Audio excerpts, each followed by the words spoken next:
You don't need to ask the government. It's not there. Stay cool. This is a Thor News presentation.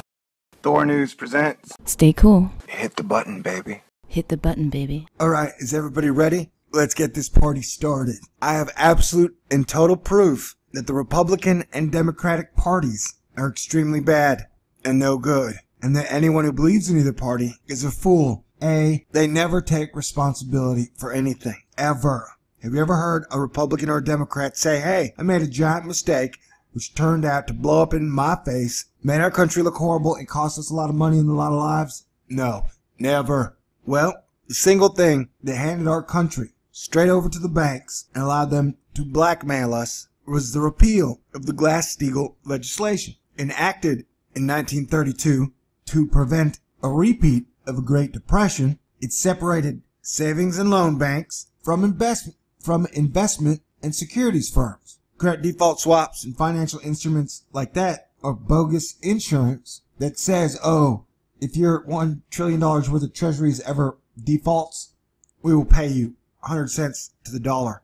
Like if the American economy ever collapses, we will pay off your money. Such a joke on so many levels. I don't make videos detailing it because I enjoy living. So you had this bill, which meant banks could only gamble with their own money or the fools that gave them the money to gamble with. The 1999 Gramm-Leach-Bliley Act repealed the two provisions restricting affiliations between banks and securities firms. If that had never happened, 90% of all the crap that's happened since 9/11 would never have happened. There would be no financial crisis of 2008. There would be no collapse of the economy. There would have been no credit freeze, and we would have never had to bail out the banks.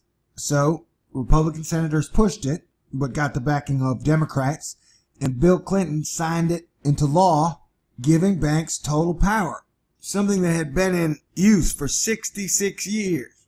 Bill Clinton even publicly declared the Glass-Steagall law is no longer appropriate, that it is not appropriate to keep checking and loan banks separate from gambling banks. So now the banks can gamble with all your money, they can set the ship on fire, and they can collect the insurance.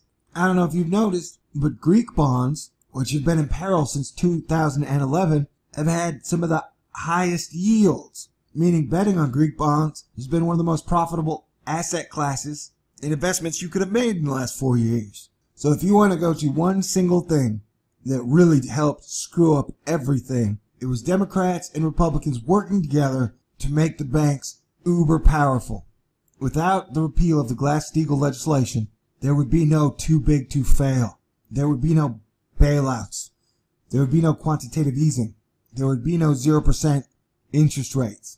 But now America's ready to reward the wife of President Bill Clinton with the presidency for making banks far too big to fail.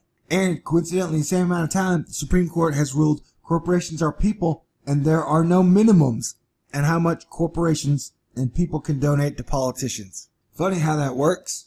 So there you go. While everybody's fighting over the little nicky-knack, ticky-tack crap, it's always the big stuff like this slides under the door. God bless everyone. Stay cool.